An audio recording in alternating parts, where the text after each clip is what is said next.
नमस्कार मित्रांनो, स्वागत आहे तुमचं पुन्हा एका नवीन अशा रोमॅन्टिक लव्ह स्टोरीमध्ये.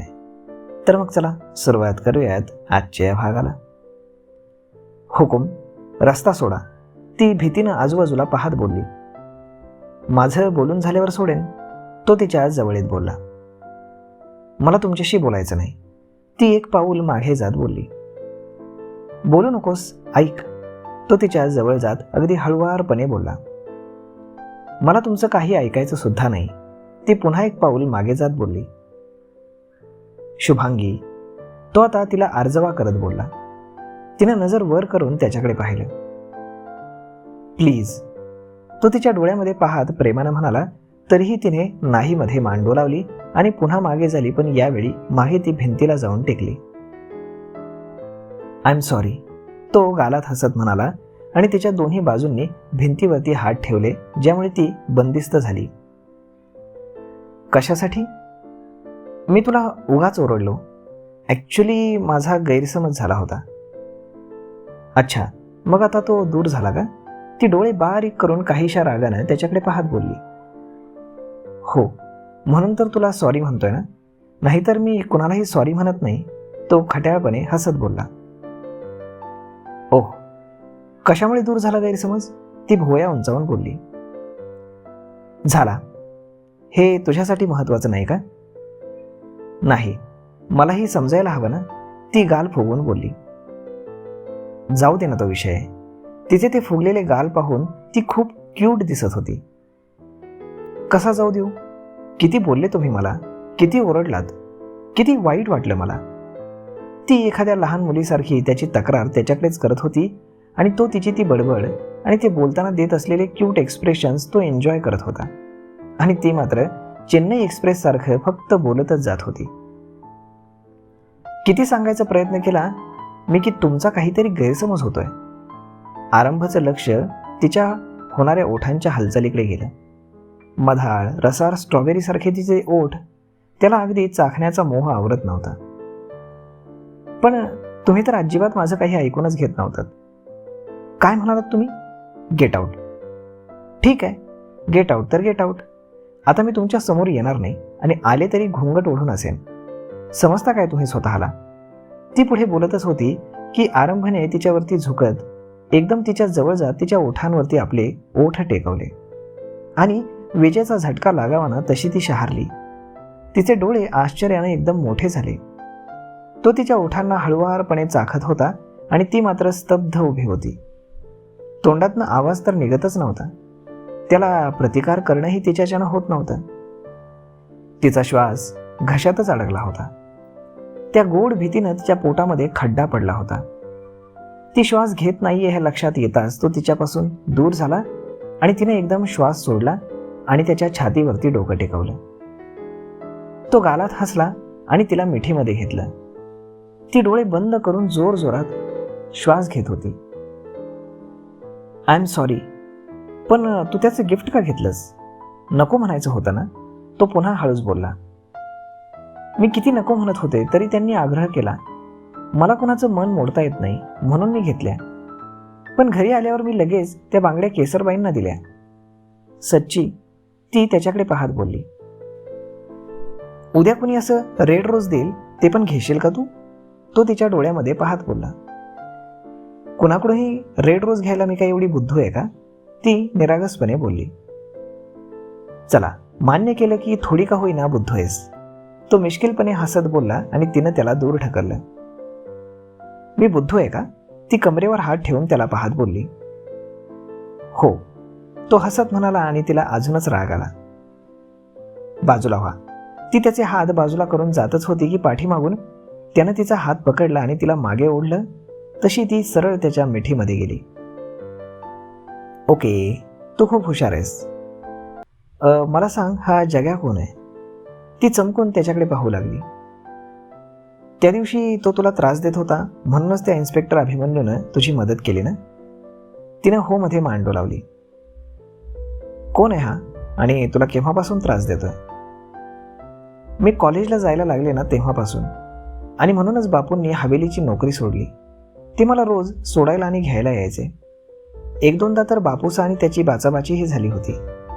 एक दिवस मला उचलून घेऊन जाईल म्हणून बापूला धमकी देत होता. म्हणून मग बापूंनी माझं लग्न ठरवलं होतं. ती डोळ्यामध्ये पाणी आणून बोलली. हे तू दादीसांना का नाही सांगितलंस मग? तो तिचे डोळे पुसत बोलला. त्या आधीच इतक्या परेशान असतात, त्यामध्ये हे सांगून मला अजून भर घालायची नव्हती. ठीक आहे, आज नंतर तो तुला कधीच परेशान करणार नाही. ती न समजून त्याच्याकडे पाहू लागली. रात्री जेवण झाल्यावरती लॅपटॉप घेऊन ये, मी तुला त्याचे फीचर्स समजावून सांगतो. तिनं हो मध्ये मान डोलावली. मग थोडा वेळ ती तशीच उभी राहिली आणि त्यानं काय या आविर्भावामध्ये तिच्याकडे पाहिलं. मी जाऊ? तिनं विचारलं. हो जा, तो हसत म्हणाला आणि ती लगेच तिथून पळाली. इकडे जेवणाच्या वेळी दादीसा जेवायला आल्या नाहीत, म्हणून आरंभ स्वतः त्यांना बोलवायला त्यांच्या रूममध्ये गेला. दादीसा त्याला पाहून त्या डोळे बंद करून पडल्या होत्या. मला माहित आहे तुम्ही झोपण्याचं नाटक करताय, तू त्यांच्या बाजूला येऊन बसत बोलला. त्या तरीही त्याच्याशी बोलल्या नाहीत. तुम्हाला माझा राग आलाय म्हणून तुम्ही जेवत नाही ना? असं काही नाही, मला भूक नाही, दादीसा बोलल्या. माझा राग जेवणावर का काढताय? तुम्हाला माहित आहे ना, तुम्ही जेवल्या नाहीत तर तुमची तब्येत बिघडेल. एक दिवस नाही जेवले तर काही मरणार नाही मी, दादीसा रागात बोलल्या. दादीसा, आरंभ चमकून म्हणाला. त्याच्या चेहऱ्यावरती त्यांच्यासाठी काळजी, प्रेम त्या पाहू शकत होत्या. मासारखं तुम्ही पण मला सोडून जाणार का? तो डोळ्यामध्ये पाणी आणून गैफरून म्हणाला. मग दादींनाही फार वाईट वाटलं. त्या लगेच उठून बसल्या. मला असं म्हणायचं नव्हतं, त्या त्याच्या डोक्यावरनं प्रेमानं हात फिरवत बोलल्या. माझ्यावरती इतक्या नाराज आहात की मला सोडून जायची भाषा करताय? त्यानं त्यांच्या मांडीवरती डोकं ठेवलं. ठीक आहे बाबा, माफ कर दिया, पुन्हा असं नाही बोलणार, त्या प्रेमानं त्याच्या केसातनं हात फिरवत बोलल्या. ती आवडायला लागली मला, आरंभ बोलला. कोण? दादीसा म्हणाल्या. तुमची सून. माझ्या समाधानासाठी बोलतोयस ना? दादीसांनी विचारलं. नाही, मला जाणवत होतं परंतु उमजत नव्हतं, पण आता उमजलंय की ती खरंच मला इथून. त्यानं त्याच्या हृदयावरती हात ठेवला आणि म्हणाला, इथून आवडू लागली. तिचं हसणं, तिचं बोलणं, तिचा स्वभाव, या सगळ्या गोष्टींवरती मला फार प्रेम वाटतं. तिच्यासाठी ज्या भावना इथे तयार झाल्यात ना, त्या आजपर्यंत कुठल्याच मुलीसाठी कधीच तयार झाल्या नव्हत्या दादीसा. ट्रस्ट मी दादीसा, मीही तुमच्या समाधानासाठी नाही बोलत आहे, तर माझ्या फिलिंग्स मला क्लिअर झाल्यात म्हणून बोलतोय. सच्ची? त्या अगदी खुश होत बोलल्या. मुच्ची? तो देखील गालात हसला. तिला सांगितलं का नाही? नाही, तुम्हालाच पहिल्यांदा सांगितलं, आरंभ बोलला. तिला मग कधी सांगशील? लगेच सांग, आता अजून उशीर करू नको. मला माहित आहे तीही तुझ्यावरती खूप प्रेम करते. मला माहित आहे तिला माझ्याबद्दल फिलिंग्ज आहेत, परंतु मी माझ्या फिलिंग्ज तिला आत्ताच सांगणार नाही, आरंभ बोलला. का? तिची एक्झाम, तिचा अभ्यास, यामध्ये माझ्या फिलिंग्ज तिला सांगून मला तिला डिस्टर्ब करायचं नाही. म्हणजे? तुम्हाला तर माहीतच आहे ना तिची स्वप्न काय आहेत ते. ती लवकरच पूर्ण होणार आहेत. मला तिला आताच हे सगळं सांगून तिच्या स्वप्नांपासून तिला दूर करायचं नाही. तिची एक्झाम झाली की मी तिला रितसर प्रपोज करेन आणि मीही आता इव्हेंटमध्ये बिझी असेन, तर तिला वेळ देऊ शकणार नाही. या इव्हेंटनंतर सगळ्यांच्या आशीर्वादानं आम्ही आमचं नवीन लाईफ सुरू करू. तू सच कह रहा है ना? दादीसा अविश्वासानं त्याच्याकडे पाहत बोलल्या. आपसे मैंने कभी झूठ बोला है?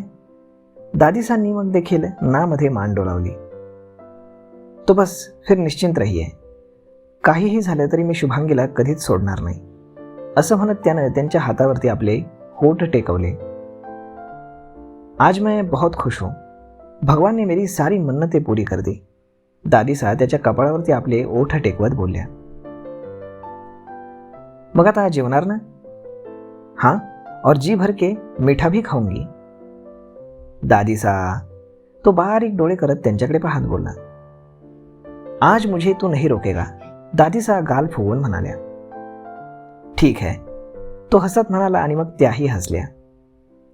जीता रहे, दुनिया की सारी खुशियां मिले तुझे. दाजीसा त्याच्या डोक्यावरनं हात फिरवत त्याला भरभरून आशीर्वाद देत बोलल्या.